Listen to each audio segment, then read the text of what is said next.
چه زیبا خالقی دارم،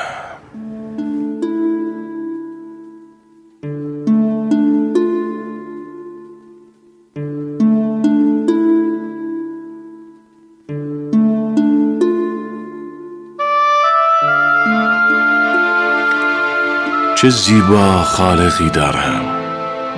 دلم گرم است، میدانم که فردا باز خورشیدی میان آسمان چون نور می آید.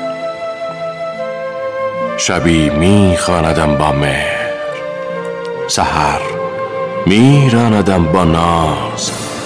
چه بخشنده خدای عاشقی دارم که می خواند مرا با آنکه می داند گنهکارم.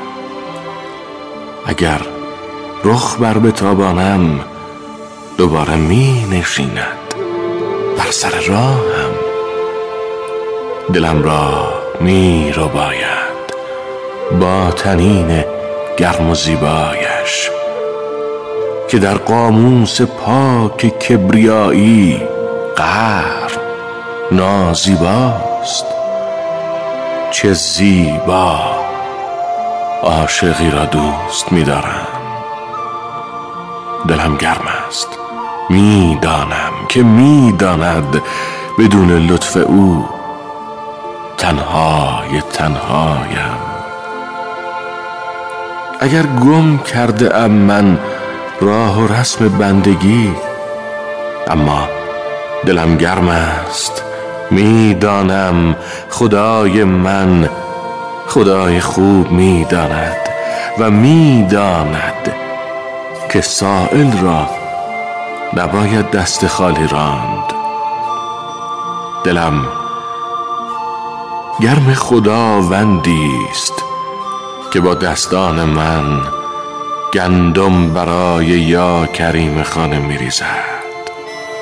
دلم گرم خداوند صبور و خالق صبری است که شبها می نشیند در کنارم تا ببیند میرسد آن شب که گویم عاشقش هستم.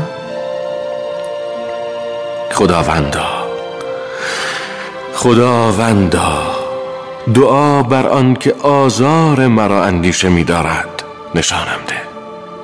لب و اندیشه و دست مرا نیکی عطا فرما. خداوندا سعادت را نشانم ده.